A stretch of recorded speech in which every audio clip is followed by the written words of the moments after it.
Okay, if you've spent any time on the internet, especially with running influencers, you've probably heard about Runna. It seems like every runner I follow on social media is sponsored by Runna, loves Runna, or is always recommending Runna. So I thought I'd try it for myself and see what the hype's about. I'm currently training for the St. George Marathon. This is going to be my first marathon ever, so I'm a little bit nervous about it, but what better time to try Runna than a new distance that I've never done before?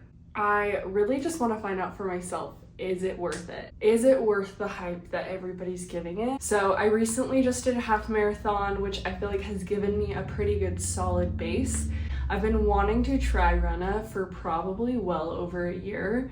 I've been hearing so much hype surrounding it, and I just really wanted to see, is it really worth it? Also, just as a quick disclaimer, I am not sponsored by Runna.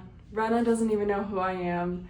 I literally have just been wanting to try this for so long. So if you haven't heard of Runna, Runna is a run coaching app.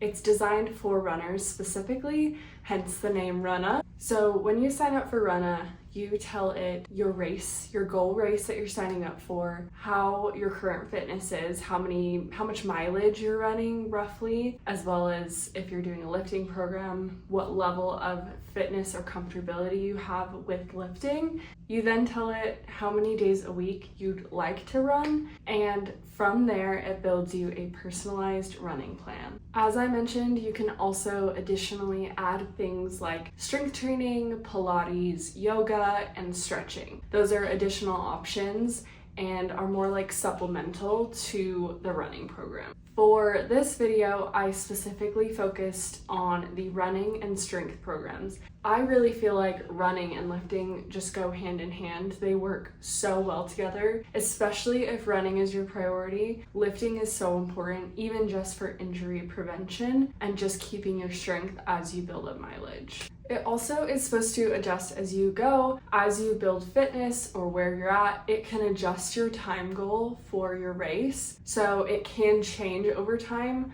depending on the mileage you hit, the splits you're hitting, paces, all that kind of thing. So it's a very well thought out app, but I really want to test it in action. It's one thing to look at an app and see that it looks good, and it's a whole nother thing to experience it as a runner. So let's get into what the 2-week trial period actually looked like for me. Okay, let's start with the good, the pros, all the things that I liked about Runna. First thing is the personalization. There are a lot of settings and personalization that you can add to your specific program, which is huge because not every runner is the same and every runner is going to have different goals. What that kind of looks like is you could choose all the way from a 5K up to an ultra marathon. That variety is huge. I also loved all the settings. When you onboard, you can talk about how much mileage you currently have been doing, how aggressive you want your plan to be, and just really personalize it based off of your current fitness level, and from there it will create a plan for you. Secondly, the integrations is awesome. Runna is owned by Strava, so it integrates really well with Strava, which I also use. It also integrates really well with both Apple and Garmin watches. So on my Garmin watch, I can have the workout going and it automatically tells me what I need to do. Number 3, I'd say, is that it's really easy to follow.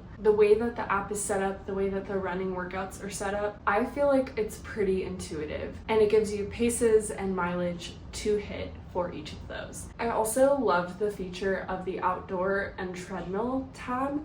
There's like a section where you can switch between treadmill and outside, and that was so helpful because oftentimes I'm trying to do the math and converting of, okay, if I need to hit an 8:30 pace or a 9:30, what is that on my treadmill? I have no idea, so I have to figure it out really quickly. It automatically just gave me the numbers that I need to hit. So that's super, super beneficial, especially if you're running in the heat like I am, or in the really cold and you are kind of just suffering on the treadmill. Okay, let's talk about the middle ground. This is just something I wanted to mention that I can't fully speak on. So in a lot of my research, I wanted to see what other people also thought of Runna, what their genuine experience was, whether they're an experienced runner or a beginner runner that have never done anything like this before.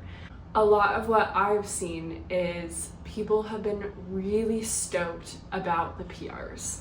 A lot of people have found success through Runna's plans to get PRs on their races, and that's so exciting to hear. Like, I think that's what everybody kind of secretly or not secretly really hope for when it comes to race day, is being able to get that PR and feel really proud of themselves that they did that. But I did just want to preface that that is not something that I can speak on as far as if I've PR'd using Runna, since I've only been using it for 2 weeks. Okay, now let's talk about some of the not so goods or some things that I would maybe just consider if you're thinking about using Runna. First, the price. Runna is $19.99 a month or $120 for a year. I do think that's kind of a weird difference of paying for it monthly versus paying for the year. Paying for the year is very clearly the better option as far as bang for buck, especially if you're doing a race that's like multiple months away. Like, it just makes more sense to pay for the year versus monthly, because $20 a month is a lot. Now, this might ruffle a few feathers, but I feel like what's been hard with social media and running is it almost feels like the gateway to entry is so big. Like, you need to have these shoes, you need to have this app, you need to have all of these things that cost money to get started and to start running, and that's just simply not the case. But it feels like there's all these like costs associated with running. So just as a preface, like, none of this is necessary. Like, if I ever recommend something, just know it is a recommendation. Like, you do not need it whatsoever. So for some people, the price could be awesome. Like, depending on what maybe their gym membership looks like, this could be cheaper.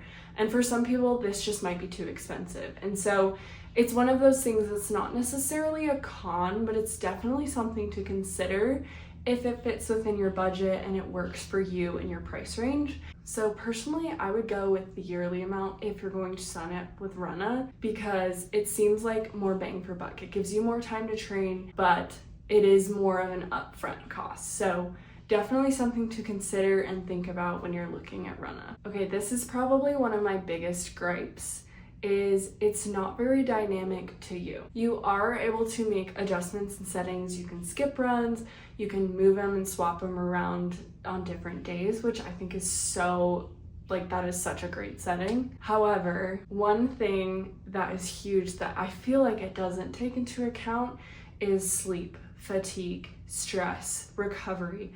All of these things make such a difference in your running performance and prevention to injury. It doesn't take that into account, versus I've done a Garmin plan in the past and it does take that into account, and it does shift and change and alter.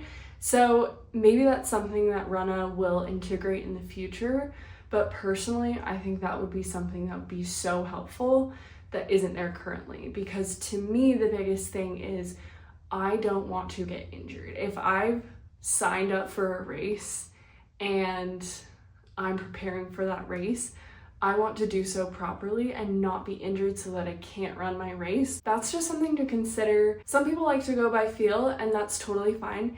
In that case, you can adjust things more manually, but I do think it would be beneficial and helpful to add in more data. I did more of like the medium, so I think it was 1 speed workout a week. And something I did see online a lot of new runners felt like the intensity was just way too much. And I'm less so referencing the mileage increase. I actually feel like the mileage increase is actually pretty decent from what I was able to see.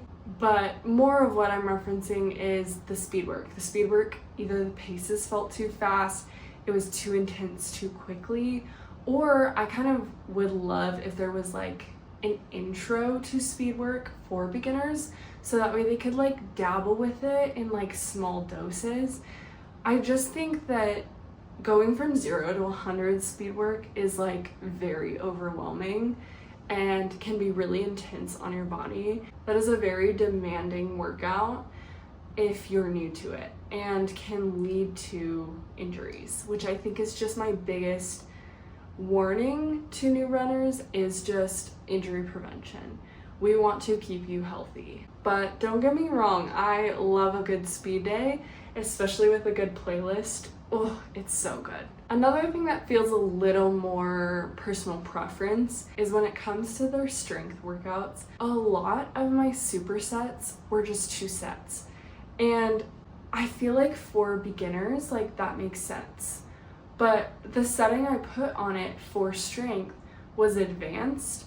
To be doing a bunch of 2 sets of supersets, like, didn't feel like enough, even when I went heavy on the weight. I would have preferred they would have taken out 1 or 2 supersets and added another set to some of the strength workouts than just doing 2 sets of a bunch of different things. Again, that's kind of a personal preference, and more specifically on their strength workouts, which isn't really the point. It's more running focused, so it makes sense. Just something to keep in mind. I don't think it's necessarily like a bad thing or a con.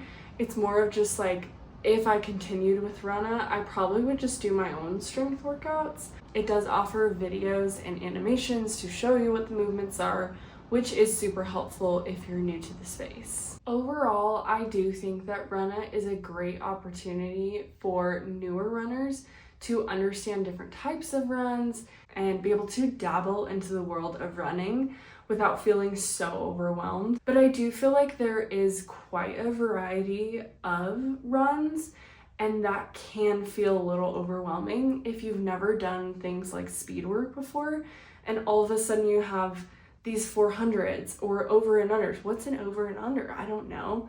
And I think it would be so helpful to have more of an explanation as to like, why are we doing this type of run? How does it benefit you? I think having knowledge as a beginner into why you're doing something helps it make so much more sense and feel more intentional. Lastly, I do really love the intro to speed work. I feel like speed work for so long was like taboo.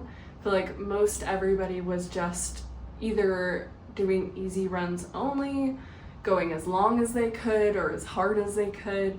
I feel like having a place that gives you different types of speed works, different intervals, different lengths, times, speeds is so helpful and really can make running fun.